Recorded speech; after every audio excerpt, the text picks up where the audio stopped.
This episode of Super Pulp Science is brought to you by The Princess and the Dragon movie, available on streaming April 7th and as physical media right now.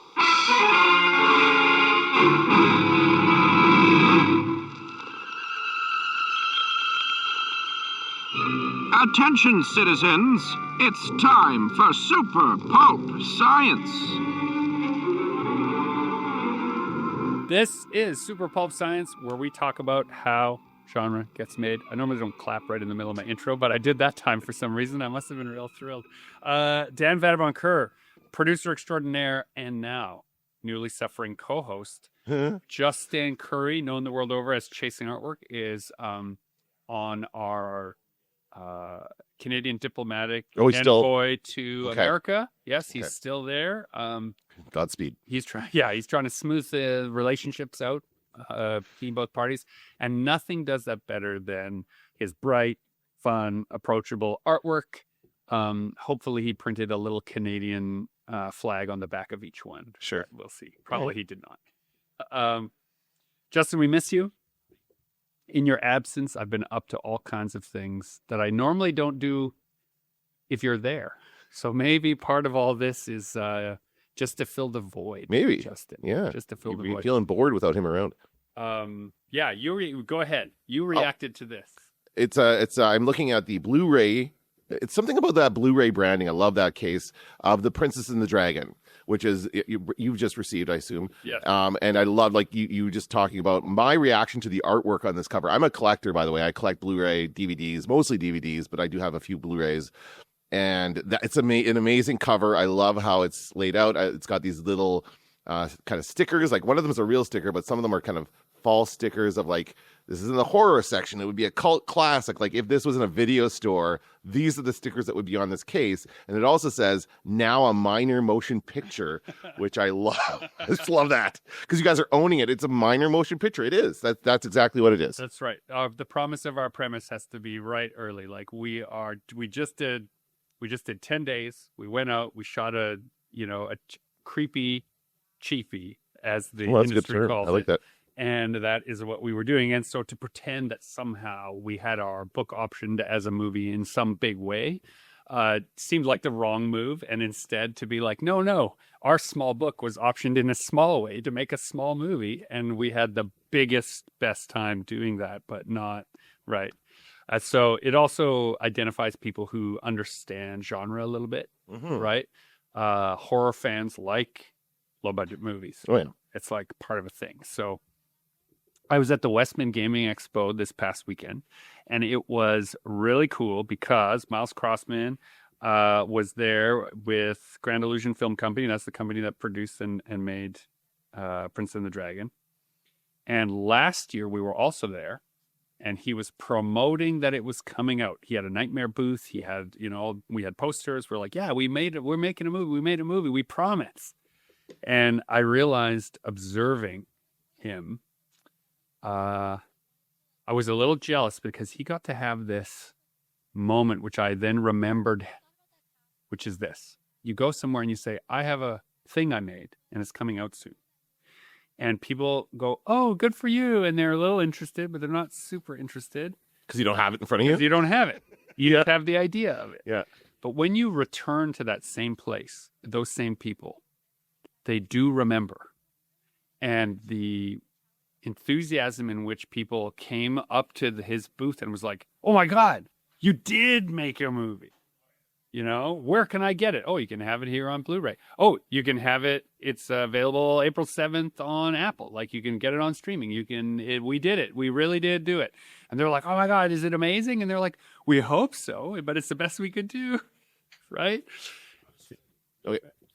All right. We may have a sudden arrival. No, we will have. He's got to go take care of some business. Okay, so can we talk a little bit about how this happened? You got a distribution deal? Is that what this is? Yes. So Sindicato, which is a distributor of independent and other movies, films, and things, that's a Miles connection there, gave distribution to the film. What that means practically for us was first it went out to a bunch of festivals, and so you can't sell it or promote it in any way. That's why we did the secret screening. Right. So, dear listeners, we mentioned on a previous episode how we did a secret screening for cast and crew and some invited guests and filled up the Park Theater for the show during a snowstorm. It was fun. But we couldn't charge for that or present it as a proper screening. I was going to say, I got charged. I'm just joking. Right. Because it is doing the festival run in it, so it can't screen normally like that. So that was loophole is generous. We were allowed. They knew we were doing it. Sure. We told them under the conditions that we would be presenting the film. So we did that, and then it goes and does a bunch of festivals, and then once the festivals are done, it can be, for lack of a more eloquent way to say it, exploited in the marketplace now. So it can be turned into DVDs, it can be turned into Blu-rays, it can be turned loose onto streaming, and then the distributor will take a percentage for arranging all of that. But using the model that we've used at the studio a lot. Oh, yeah, sure. Yeah. Oh, sorry. I thought you were waiting for me to. No. We've been going for about 10 minutes now. You and make a bunch of noise. Like, sorry. We don't have time to sit around waiting. I apologize for Jonathan. The model that we use here at the studio is, of course, try to control your own means of production. And so there was an exclusion in the contract that they arranged with Syndicato that we could also produce our own physical copies of the physical media as long as we were taking them to markets that they aren't also going to be at. So that means Comic-Cons, that means gaming expos, that means, film festivals that are local or abroad where they're not going to be. We can take our own product. And then, of course, the margin is wider for us in that way than it would be the other way, right? So that was kind of a fun piece of it on the backside, where coming in as a producer on the project and not just giving them the story, but also showing them some of the ways in which we may not be big, but we're small. And if you're small enough, some rules don't need to apply to you. And if they don't apply to you, you can sell direct to people. And so that's been kind of an interesting part. So that's how this came about. Cool. I thought... we'll spill the tea a little bit here, and then Jonathan can tell the real story about producing the DVD, all the shameful parts, which I think, dear listener, are good to know. But Miles and I were on a phone call, and we got the layout for how the Blu-ray and the DVD would look. And I said, oh. And he was like, well, yeah, I feel the same way. And I was like, is it too late for me to do it? And he's like, I hope not. I don't think so. I think you should do it. Why don't we just do it? We'll get the templates. So he asked them for the templates, and he said our designer is going to have a pass at it. And they had originally asked me for all my raw files and all my layered files from the artwork, which don't do, dear listener. Don't do that. Don't give that to people. No. So I didn't. And so I almost think as a way of like, well, if you then, they did a pretty just before lunch job of the layout. Okay. And so then I volunteered to redo it. And so even though it would have been nice to have just seen it arrive just like this, I knew it would arrive just like this because I did all this work myself in order for it to look this way, including the disc layout and all this stuff in there. But shout out to Ironside Media here locally in Winnipeg, who can produce short runs of vinyl, DVDs, Blu-rays. They can do physical media, and it's been on the rise lately. So they've been around 25, 30 years or something, apparently. Wow.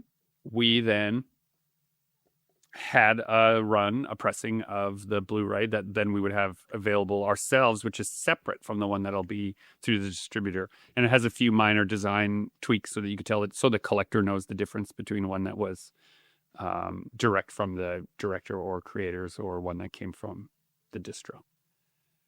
So now Jonathan will tell you the embarrassing secrets. Does this QR code go? That goes, well, you can just click it. It goes to the Minus Institute website. Oh, that's awesome. Yeah. Jonathan can tell you the embarrassing story of our Blu-ray. There's a Minus Institute website. Yeah. Well, I'm learning things about this. This is so awesome. I love this insert. Did you make this? You made this insert? Yes, I did. Yes. Yeah, it's so cool. Look at that. Oh, this is. It's like a mini version of what we got at the this show. site. Yeah. Yeah. I was going to say, I was waiting for Jonathan to realize that the website it goes to, he had made. I forgot about it. There's so busy lately. I have 3 deals, Chapman, at 3 different studios. 2 to direct, 1 to executive produce. Oh, I'm also halfway through my novel. We got a draft, essentially, just like you get an arc of a book in publishing. You can ask for a draft of the Blu-ray or the short to check the menus. We have the trailers and a Minus Institute a little bit, and the director's commentary have been added to it, and so that's all on the Blu-ray. So we had to check the menus and make sure that all worked, and so send it home with Jonathan to take a close look at, and he immediately did this. I think this is wise. This is good. I think you should tell this story because it's a great practice that I think everyone should add to their proofing step. You had a method that you use normally in books that you applied here. So I have an extreme proofing method, okay? Because I don't do it anymore because I don't work as a proofreader anymore for a couple of reasons. But I'll still proof my own stuff, right? Or like if I'm publishing a book, I'll proof that, or if I write a book, I'll proof it. So the way I work, which drives people crazy, is at the stage when you get a proof of your book. So I'm just going to use the book example before I get into Blu-ray, right? So when you get a book, you get this, like the printout basically of like the layout. So first thing I do is you get it as a file, I'll print it out. Because you'll always catch more mistakes if you're looking at a printout versus a screen. But the second thing is, I teach that to all students. Like whenever I used to teach this stuff, it was like print it out, get a physical paper. It's so much easier to proofread. And then you read it backwards. Yep. As you know, because that way you're not looking at the sentence. If you look at the sentence, your brain will start to correct mistakes. You don't want that, right? You need it to go backwards so your brain's not fooled. Because your brain will literally it will skip words. It will hallucinate a correctly spelled word over an incorrectly spelled word. Like your brain's very clever, but you got to outsmart your brain sometimes. But then the other thing I'll do, this is where I get extremist. These are like simple tips. But the extremist thing is, if I say Coach House sends me a book and there's a mistake in the book, I'll correct the mistake. I'll give them a list of corrections, and then I'll ask them for another version with the corrections made. And I'm just using Coach House as an example. Anyone, I'll do this. And the thing that drives them nuts on the outside is I won't approve any version where there's any mistake. So until I get a version, and I'll read through the whole book. So if they give me a 300-page book, I'll read through if I wrote a 200-page book, I'll read the whole book. And if I find one mistake, I'll send it back. But what's the process otherwise? They want you to approve like little pieces at a time. They want you to give the list of all the mistakes. Like, here's all the mistakes, correct them. And then you're done. And sign off at the same time? Yes. Well, that's generally speaking, so it depends on their process. But like generally, that's what they want you to do, right? But I will make sure I want to see a new version always. Yeah. So that, so some of them will just send you that anyway. Like, so a lot of Coach House and Book Hug will send you a new version. Just what happens in small press, though, in defense of small press. But in other presses won't do that. Yeah, in defense of small press, they're up against a pretty tight timeline. See, I'll because they're back. They're holding and you're a monster, and that's why they don't like you. Yes, they're holding space like on busy presses. I see. Okay, right, and they have to have that time. Yeah. And sometimes, if they're a smaller press, they're being given a prorated price as long as they keep their deadline. Yeah. But it changes if it bumps. And so why it's helpful, dear listener, to your publisher to give you a list of changes. You say, yes, these are the ones I found those errors, yes, and I'm signing off on it, is because then they can go to press quickly. Right, but I won't allow it. Oh, that's a good idea. I agree with that. I think so. Well, I'm not saying I'm right. Yeah, I am. As a public, I'm saying that you heard it here first. I'm saying Dan Vadeboncoeur says all publishing is wrong. And I haven't had Coach House and Book Hug are bad examples because they're quality control presses that check quality. But I've had other experiences where they're like pressuring you to prove things. I'm like, no, I need to see an error-free proof. Because what if also I made a mistake and didn't catch something? If I catch another thing in the new proof, I'll do a lot of things I probably shouldn't do. Long story short, the check when you come to the Blu-ray. So the test of this all, though, right, for me is as soon as I get the new proof, this first thing I will do is when I made my big list of like 10 things you need to change, I'll pick one of them and I'll put it on the side. And then when you send me the new proof, the first thing I'll do is I'll check, did that one mistake, I'll just check, did they correct that mistake? The red M&Ms. It's brown M&Ms, but yes. So Van Halen, do you know what he's referring to? Yeah, it's something to do with the rider or something like that. Don't excel that everyone knows this story. Everyone knows it. Yeah. So anyway, And you can look it up. but if I'm you looking don't. for the brown M&Ms, right? So if I find one thing, I'll check everything. But if that one thing has been done, I won't necessarily check everything, right? Anyway, so in this case, I got the Blu-ray. I'm looking at it, and I'm checking all the things they told me to check. And I'm like, well, I caught a couple of errors on the cover, no big deal. Cover is separately printed and inserted, no big deal, right? And on the menu, and Gregory told me, hey, check the menus work and everything. So I check all that. And then like Miles had done this commentary track. So I'm listening to the commentary track, flipping between it, turn the subtitles on, turn the commentary track on, like just doing all the things, right? And it's all working great. I'm like, oh, this is awesome. I go, well, I should do what I would do for a book. What's the last error that I know was corrected? And so one of the earlier drafts of the film, there was Gregory's name was spelled wrong in the end credits. And just to be clear, my name appears a number of times in the end credits. So it appeared correctly in a number of spots. On 2 spots. And then incorrectly incorrectly one in spot. another. Mm-hmm. But it was like a noticeable error. So anyway, and it When was it appears corrected. the largest on screen. It was So when we incorrect. did the cast and crew screening, it was correct. So I know that there was a version where it was incorrect. I know there was a correct version. So the test here is like, is the right version on the Blu-ray? And of course, I fast forward and I see it's spelled wrong. So it's the wrong version of the film. Because if that one thing's wrong, that means all the other edits they made are suspect. are suspect. Like maybe they didn't. Do any of them? There could be Yeah. a temp scene. There could be a sound problem. Who knows? Like I don't know all the edits that were made on film, but I know this one edit was made.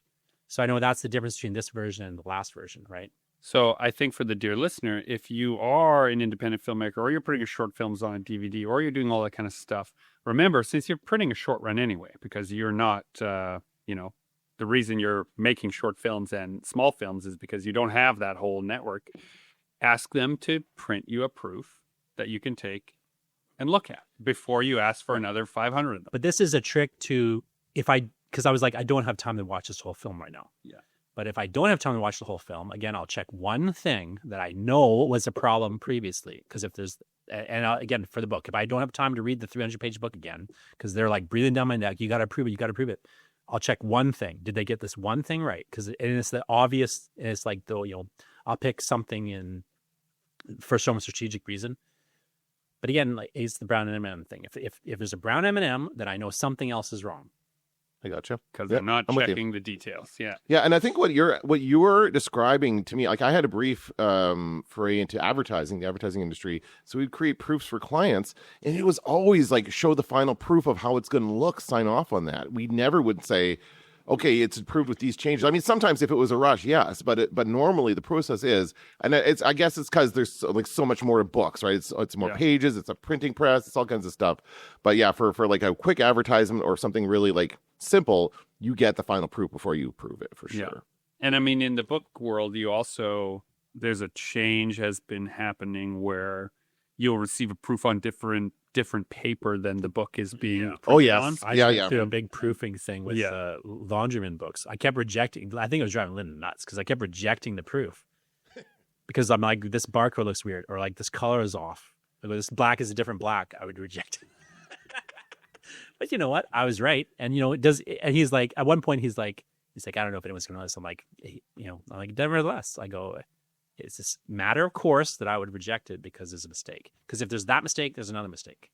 So I think that is a great attitude to have in the proofing stage. Now, some people are feeling very stressed out hearing this because they think, where is the room for the fun in the creative process? And I would say to you, dear listener, Before this point. before this point is where you're holding space for the fun, the whimsy, the creativity, what about this? Maybe it's that. Should we include this? You're doing all that long ago. Now we're at like the hex code is 60674.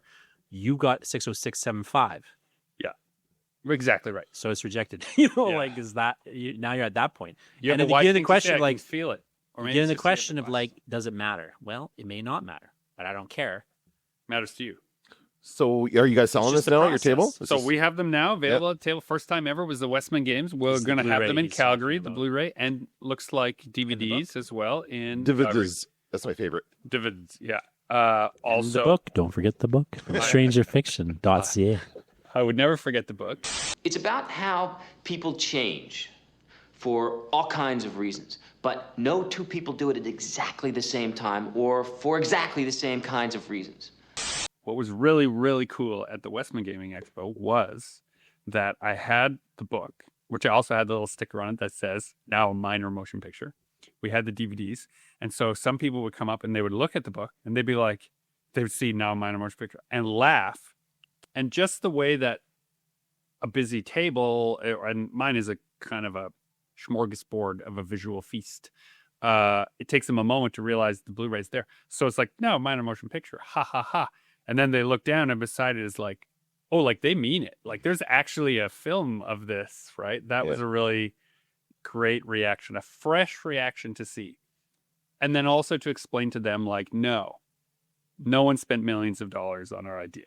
Like, let's just slow down here to a horse pace instead of a train pace and just like trot along with like what we tried to do, what we attempted to do, and what we accomplished, which was a really marvelous thing. And the fact that we didn't overstep, we didn't overreach meant that we could get all these steps finished. If it had been more ambitious, I think we'd still be in the edit, like, because everyone's doing their best, right? Yep.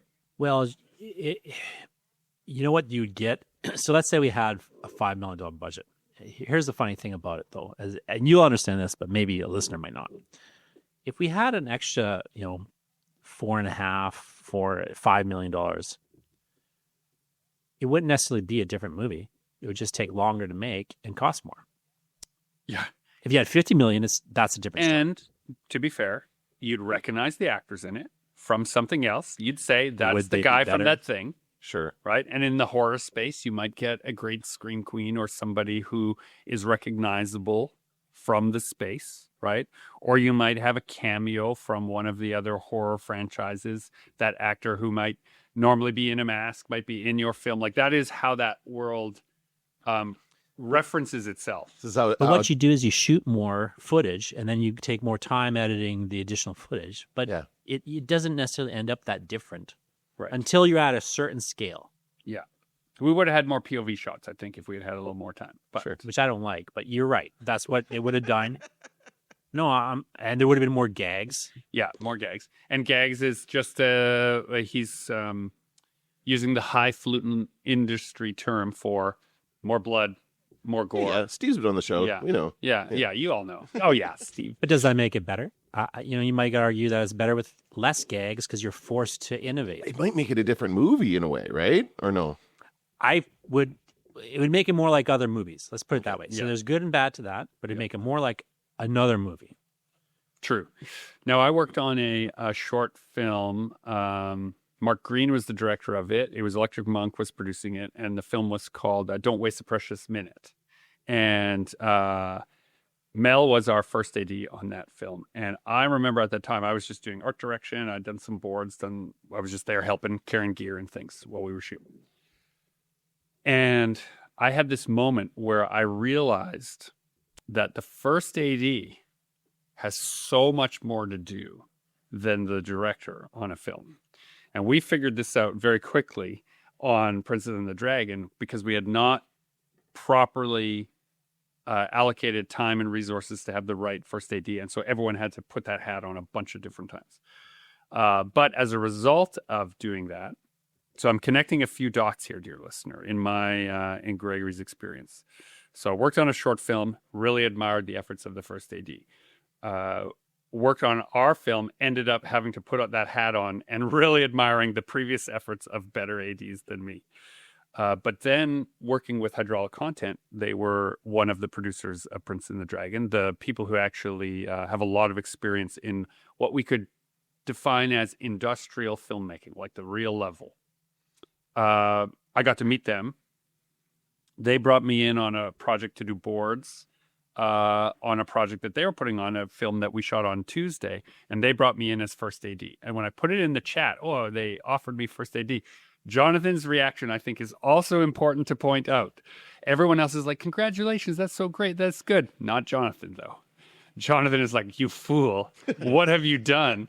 Why would you? That's the worst job on Worst set. job on a set. I've been a first. So here's the thing. When I first was given, I was a first AD at one time for a fairly long short film with a budget of, I don't know, I think 50,000 or something. It was a sizable short film budget.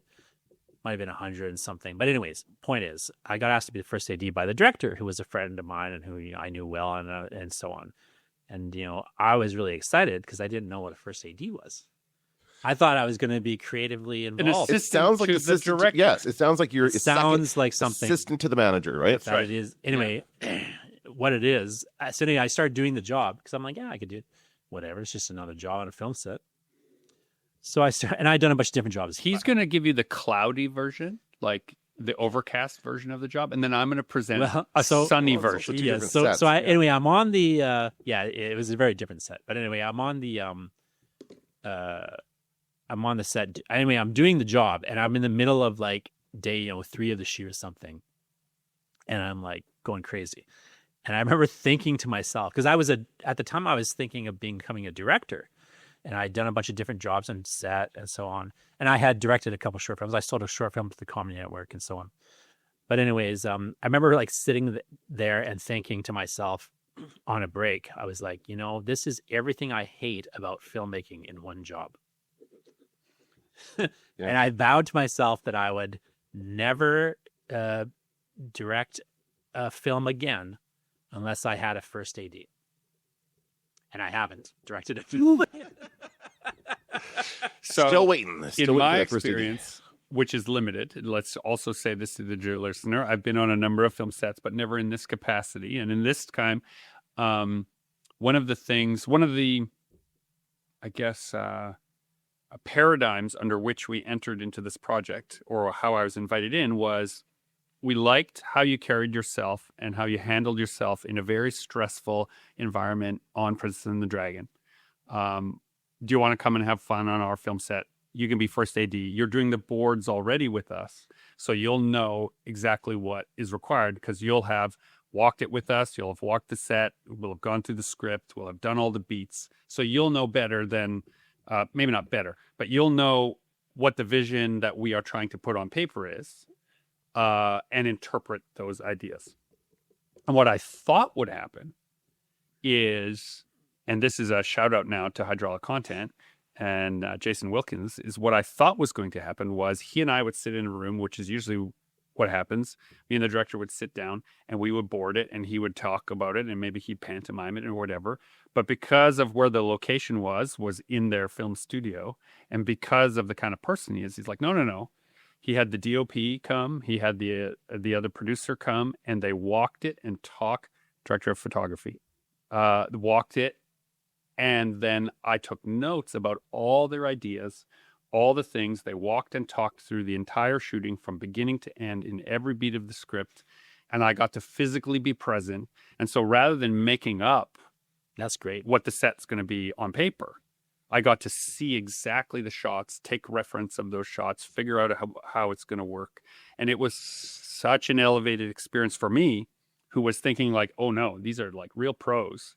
How am I going to be able to elevate myself to the way in which, like, as they make movies every day, all day, right? And I only do it once in a while. So I don't want to just be the like tag along, like, hey, Spike, I have an idea for your movie.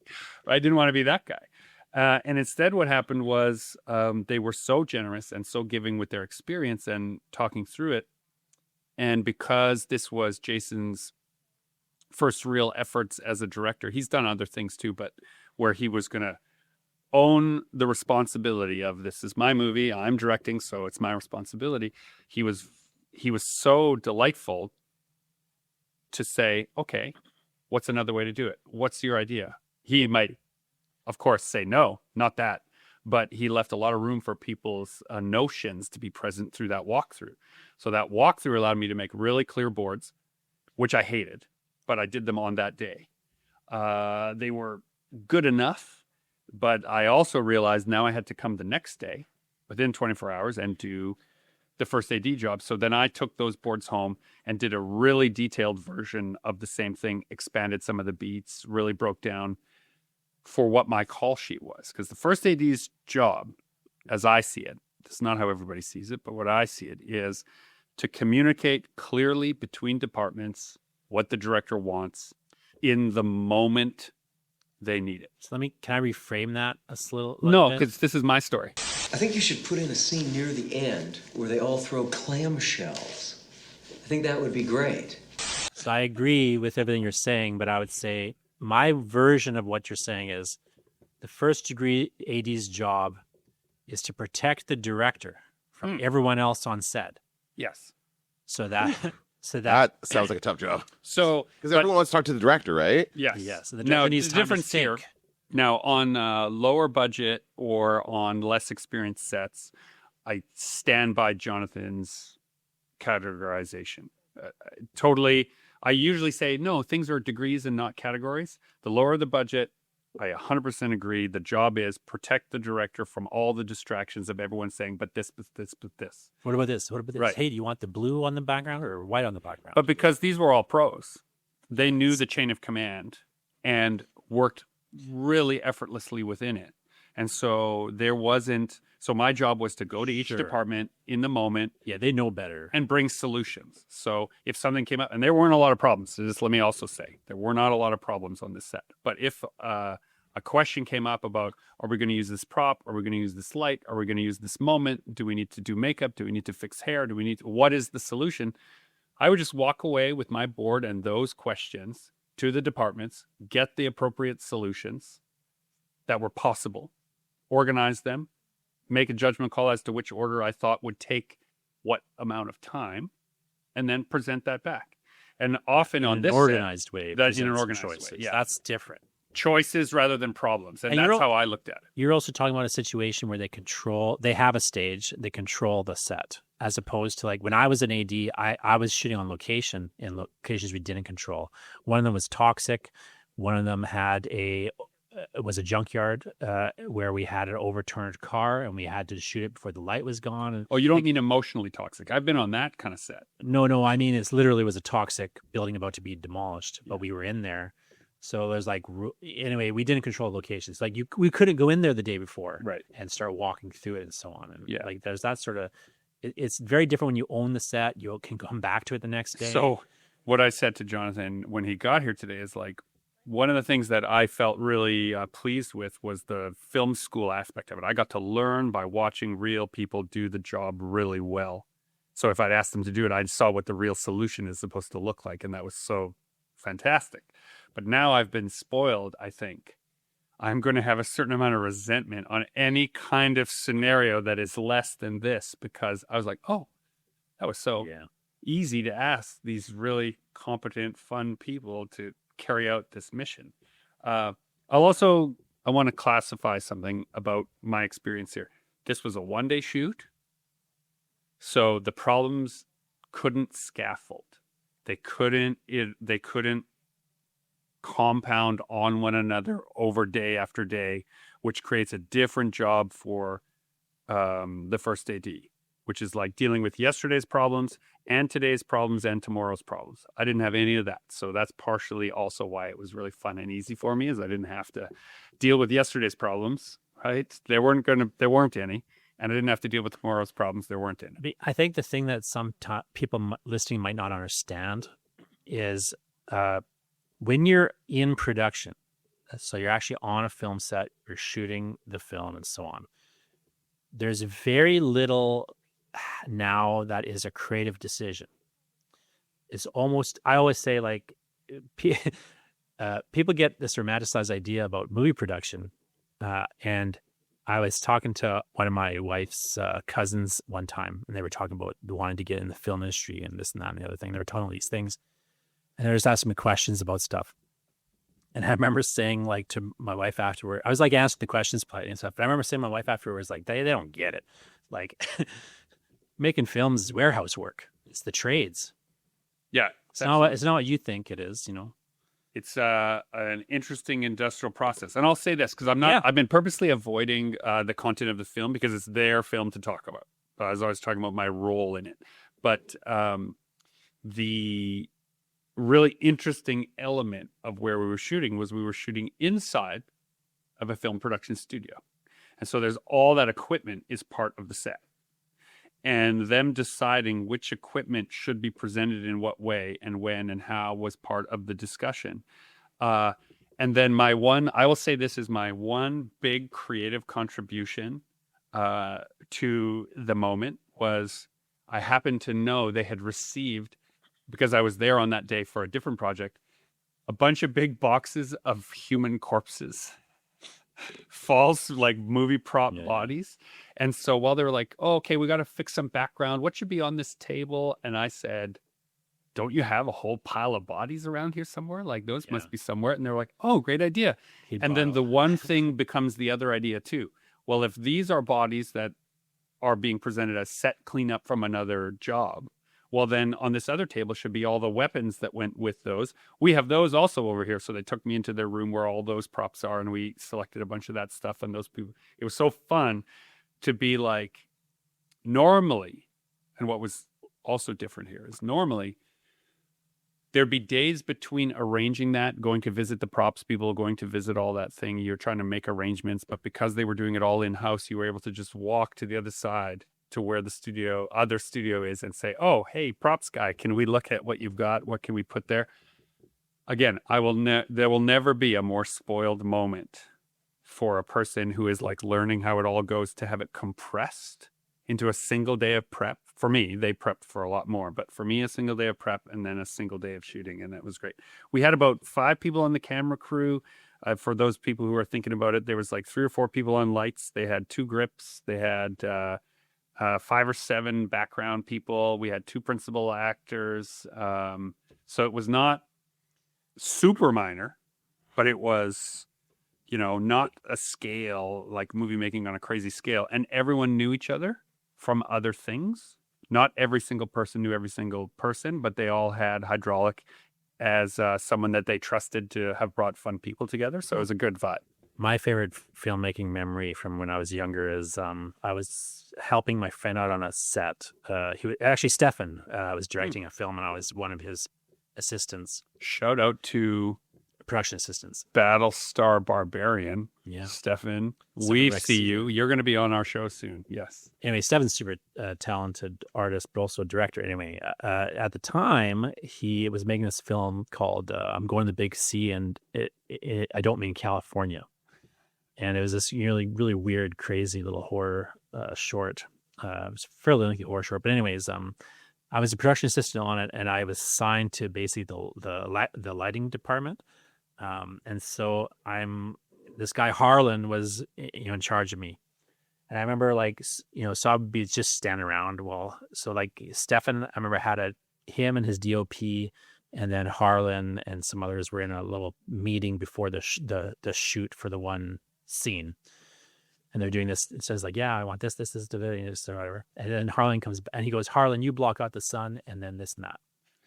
And so Harlan comes back and he's like, come on, John. So I'm wandering away with him, and Harlan goes, the first time I was on a film set when they asked me to black out the sun, he goes, I thought they were joking. And then he started showing me how you do it and stuff. But I remember ever since those sorts of days when I was doing those kinds of jobs, I used to have some friends. We would do these kinds of odd jobs on sets together. And there's one friend of mine who we would always say oh, every time there was something like that, pick that sandbag up, move it over here, someone fix the lights, they're buzzing. Anytime it was a weird thing like that, we'd be like, it's movie magic. Did you send over the tour? Yes, sir. And what was his reaction? Well, he seemed pleased. But beneath the surface, I detected a certain sadness. I'm speaking strictly as an outsider now, a tourist into the filmmaking world. There is no place worse.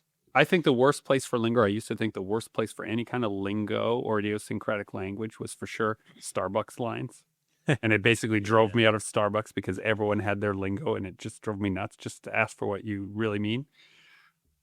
Film sets are worse. Every department has their own really beautiful shorthand, and it's a whole language. Linguists should come and study it. It's incredible. But the learning curve is steep if you're not used to speaking it. So that was my favorite is on the day when people say, on the day on a film set, what they mean is like when we shoot it. Yeah, which But could they'll be 2 say minutes things, from now. It could be 2 minutes from now. It's like, oh, on the day when we shoot it, On the day, I mean later today. Yeah. Right? yeah, Yeah. but they're talking like it's 5 weeks from now. Okay. But it could be like in 2 minutes. In the moment. What they mean is in the moment. In the moment. Yeah. Yeah, but I think that means something else. So you can't say that Yeah, so I- on the yeah. day. Yeah. There's a lot of And- great ones, but that's my favorite. And I became, okay, this is just me being a novice now. I was obsessed and distracted occasionally with the efforts of the focus puller who seemed to have this set up. Now, those of you who understand camera equipment, obviously you'll be like, yeah, duh. But for the rest of us, the focus puller of course, has their own setup, which remotely controls the focus. The camera operator is in there swinging the camera Just around. pointing it. Yeah, well, not just. Whatever. How dare you, sir? How dare you? But we had an easy rig, and they had a focus puller on the easy rig. And the idea that this focus puller just lived staring down a periscope the whole day, just constantly keeping the visual acuity of what you would see sharp, because the camera operator is moving around, the actors, the talent is moving around, the background is moving around, smoke is coming in, and things are swinging through. And the autofocus doesn't work. That's right. And so all of those things, right, which now are being directed. Oh, no, I want to be able to see that. No, I don't want to be able to see that. That should be out of focus. No, this should be in focus. That, and then there's a whole other apparatus that controls the f-stop, which is like your aperture. So there's three in my mind. I'm like, oh, the camera guy does all this stuff. In actuality, of course, the team is carrying out all of these moving parts, which is why you have that director of photography who is directing a whole other concerto of equipment and people, while also hearing the director say what they want and having to then parse it to their team, right? And that whole apparatus I found musical. Like, it was so cool to watch. I was just You're not jaded at all these days. right because I'm not either. jaded. I'm not just jaded a little yet, more right? realistic. But it was so really wild to watch. The magic of that. Nothing's more cool than a set.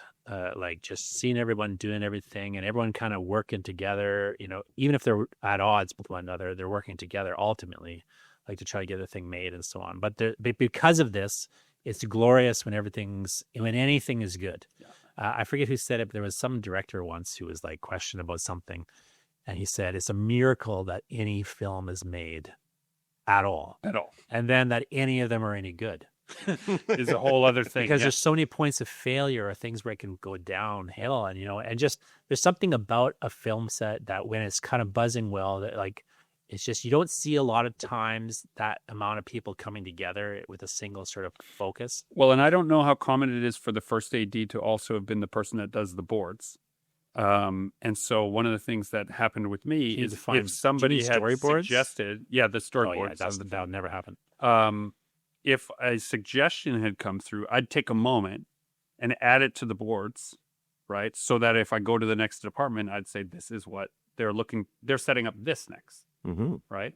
And that was the one, I think kind of like every heist movie you've ever seen. I've made this joke before about how a film set is more or less like a bank heist movie where all the teams come together and everyone is like posturing a little bit to see what the other person is good at and what they're bringing to the team. It was the only time where I felt like, oh, this is the one thing I can do here that no one else can do, is that I can lift the image that we need and carry it without a screen to any place on set and demonstrate what it was with the notes, a little arrow for the camera move.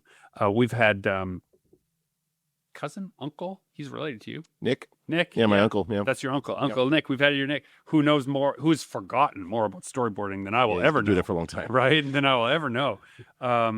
Was telling me how on one set, he made suggestions like, oh, well, did you ever think about framing this? And it was like the record skip because he spoke out of turn as far as they were concerned, Mm. right? And he was like, I was just trying to save them, 3 days and like $50,000. But since they didn't want my idea, we just let them make the mistake. And then I said, they were like, we need more boards. And he said, oh, yeah. Hey, I thought of that. Right? You said I should. Remember when I told you this last time? Yeah, you Anyway, said not to. yeah, do that's that. funny. So that kind of thing. So that was a real fun, really great experience. I'm hoping to have more like it. It was also a tangible way of me saying to the hydraulic people, like, I really appreciate the efforts that you went above and beyond on our crazy little quasi-amateur movie. Thanks for letting me come play in your very professional world. So I just tried to do my best. I still thought my boards were terrible, but I'm going to get Nick to look at them before I know for sure. So I guess the punchline here, dear listener, what does this have to do with making comics? Is that if comics are just words and pictures, and you have some facility in putting words and pictures together, it takes you as a little passport into lots of different worlds that helped create an idea. So if you are a person who is struggling to get your comics work to a next level, trying to figure out how to design those pages, I promise you, if you've finished a single comic book in your life, you're very qualified to do some boards that are better than most people can do. And then a real storyboard artist will point out the flaws of how to show motion that is different than, it's a very different language in comics, right? Because you actually draw the arrow into the frame to show what's moving and when, not single panels. But film, as Tarkovsky said, film is sculpting in time. So you see time unfold in the shot, whereas in comics, the panel freezes time and time unfolds time occurs in the gutters. So they're really opposed mediums at the end of the day. But of course, as you say, the skills carry over from like drawing a comic to making a storyboard, but you do have to understand that medium difference, which a lot of people don't. And one of the ways that you can apply your storytelling in comics to these boards ideas is you have this moment in the board where it usually has a character and they're going to, where they're going to enter is an arrow and what's going to be passed to them might be another arrow. And that's all like coming in outside the frame. You can take your comic skills now and give a separate page that breaks down those beats. And that may be not necessary for the DOP, but for the other departments, it's really great. Oh, that's the prop we need. Oh, this is what is needed on set at that time. Oh, that's the lighting they planned. All of those other things are ways in which you can take the skills that we've been encouraging you to develop here on Super Pulp Science and apply them to other creative places. Oscar Wilde, I believe, is credited by saying you have to be careful what you want to become because the curse is you will become it. So if you just want to make comics, the curse will be you'll only get to make comics. So maybe you should realize that what you are as an artist can make lots of things, right? You don't have to be stuck in one place. This has been Super Pulp Science, where we've talked about not only how genre gets made, but how Gregory sneaks onto film sets without the proper qualifications. I'm encouraging you to join the fight and make comics.